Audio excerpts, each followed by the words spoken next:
¿Qué tal? Mi nombre es Edgar Santos. La ciencia es un sistema metódico de adquisición de conocimientos sobre el mundo que nos rodea. ¿Y cuál es ese método que ocupa la ciencia? Se llama método científico.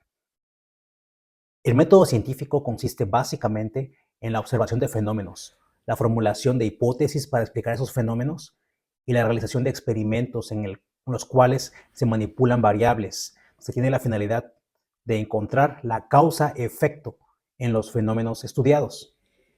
El método científico es el método más efectivo desarrollado por el ser humano para encontrar la verdad. Nuestro mejor salvavidas es la ciencia. La ciencia nos permite explicar de manera objetiva cómo ocurren los fenómenos en la naturaleza. El núcleo de la ciencia radica en su capacidad para generar explicaciones predictivas, es decir, a través del conocimiento científico podemos saber qué es lo que va a ocurrir en condiciones específicas en un futuro. Esto nos ayuda a prevenir situaciones y nos ayuda a reaccionar de la manera más efectiva posible. Sin embargo, existen diferentes obstáculos que evitan que una persona común y corriente pueda tener acceso y el beneficio de la ciencia. Si bien la ciencia nos ha procurado beneficio a toda la humanidad, por ejemplo, ha duplicado la esperanza de vida de las personas, existen aún limitaciones que hacen que no cualquier persona pueda entender la ciencia y disfrutar en su máxima plenitud los beneficios de esta. La ciencia se divide en diferentes disciplinas. Entre ellas pueden notarse las ciencias naturales, como la física, la química y la biología, las ciencias sociales, como la psicología y la economía, y las ciencias formales, como la matemática y la lógica. Cada una de estas especialidades en la ciencia utilizan metodologías específicas que pueden variar entre ellas. Sin embargo, tienen también una base común y esta base común es el pensamiento crítico. Yo soy neurocientífico y neurocirujano.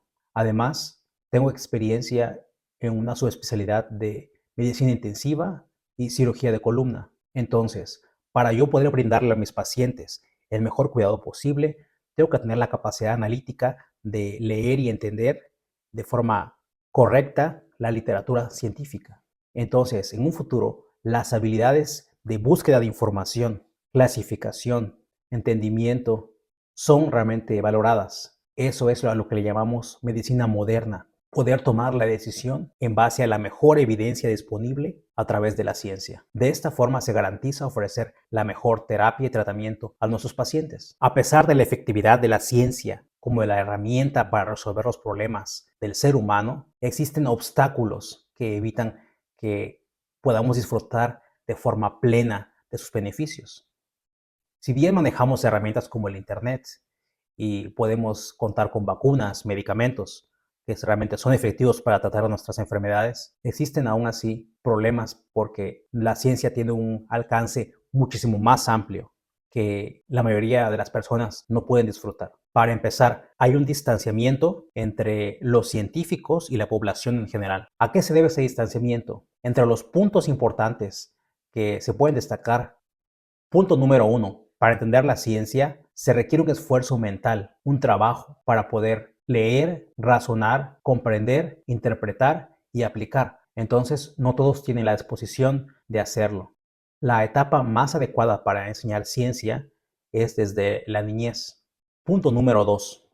Las diferencias socioeconómicas pueden limitar el acceso a recursos educativos avanzados y la oportunidad para la exploración científica. Eso conduce a una población que, aunque puede estar interesada en temas científicos, carece de las herramientas críticas necesarias para entender y evaluar la ciencia de manera efectiva. Punto número 3. Comprensión superficial de la ciencia. Incluso una educación básica en ciencias. La complejidad que se alcanza en esas clases de ciencia que tenemos en las escuelas básicas va mucho más atrás de la complejidad que las disciplinas actualmente han desarrollado.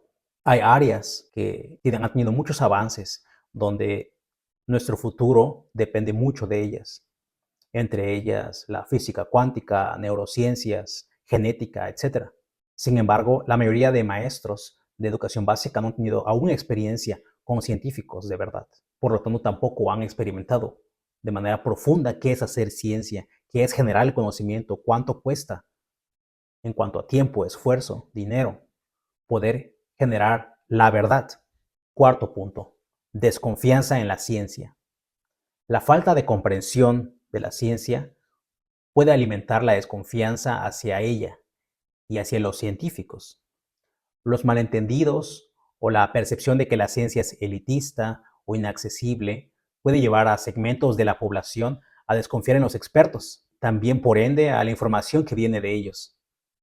Aunque puede esta estar basada en la mejor evidencia posible, la creencia popular de que los científicos pueden ser peligrosos afecta la percepción y el objetivo de la ciencia, de tal manera que también es más fácil para las personas irse por aquello en lo que confían, en lo que lo llevan los sentimientos, más que la razón. Quinto punto, decisiones políticas y sociales. Cuando la ciencia es mal interpretada o ignorada en el discurso político, puede tomarse decisiones inadecuadas que no están basadas en la mejor evidencia posible. Habitualmente conocemos al político que decide hacer programas o estrategias de gobierno que se basan en una ideología no basada en evidencia. Entonces, es difícil de esta forma tener efectividad en nuestras formas de gobierno. Y ellos mismos son elegidos no por su capacidad analítica de información ni su capacidad científica. Eso los debilita en sus decisiones y hace que muchas decisiones políticas sean basadas en el azar o en ocurrencias de personas. Entonces, en la medida en la que se concienticen a los políticos de que la ciencia es el instrumento más importante para llegar a la verdad y para desarrollar estrategias efectivas que solucionen nuestros problemas, podremos también recibir apoyo de los científicos y podremos avanzar en muchas áreas. Y de esta manera tendremos un resultado de mayor plenitud en nuestra vida, de mayor igualdad. Entonces, la divulgación científica juega un papel muy importante para incluir a la población en el desarrollo de ciencia, concientizar a las personas de la importancia de nuestro desarrollo científico, no solamente económico, que es la base del desarrollo de los países desarrollados, sino también para darnos el beneficio de poder mejorar nuestra calidad de vida, vivir mejor y vivir más plenamente.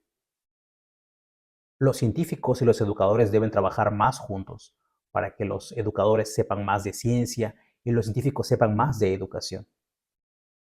De esta forma, tengo la iniciativa de iniciar este canal para promover la utilidad de la ciencia, concientizar a la población, concientizar también a los políticos de la importancia de esta.